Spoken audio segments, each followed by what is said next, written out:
The real concept is getting together regulatory groups, individuals, panels to discuss. The issue at the moment is that you can be an exchange in Gibraltar, an exchange in Beijing, an exchange in Australia.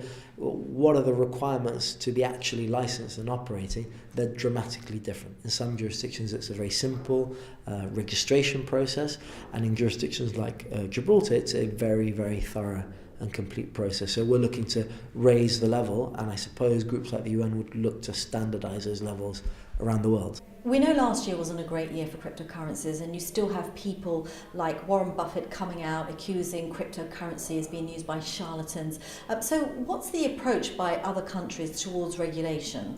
Yeah, I mean, that's a really interesting, and as you can imagine, we sort of hear that a lot.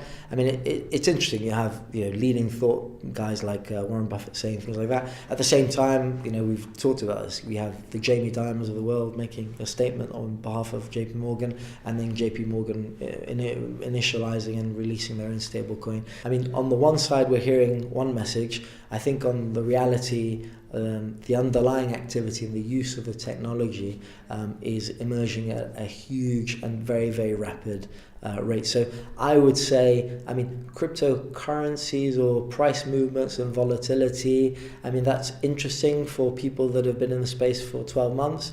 The guys that have been in the space for a bit longer than that, this is just a typical and standard emergence. You travel all over the world doing your job. Tell us, what's the sort of interest in Gib, and do you see any big names interested in moving here? Absolutely.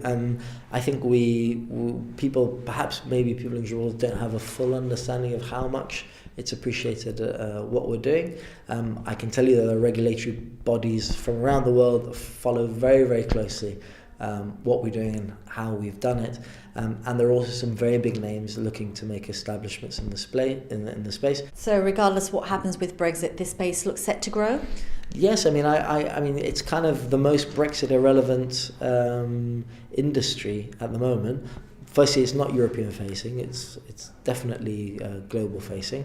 Secondly, it's a new technology. There isn't a standardization or application of regulatory standards that exist in the European world. What they're looking at, and the interest in Gibraltar, is around appropriate certainty, legal clarity, regulatory clarity, tax certainty, the simple things that we take for granted, and being able to grow and establish an industry that is consumer protection considered, it's retail facing, has the appropriate mechanisms to allow a larger adoption of the technology and its use. And I think in that space we are more advanced than people fully understand, I think.